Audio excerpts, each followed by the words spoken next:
Kakın başın sıypamasa, yengsenden yel kakıp geçer, kakın başın sıypamasa.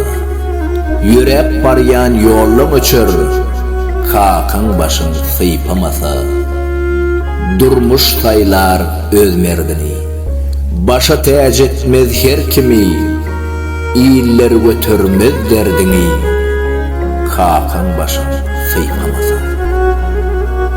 Günem gizler yaltısını, hiç kim vermez artığını, akval çalar şarpığını, kakın başın sıypamasa.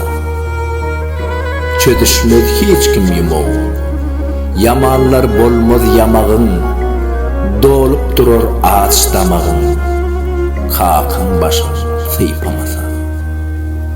Yitirip baylık sarpasın, aksini kimler yalkasın, özüňi arkasın, kakın başın sıypamasa.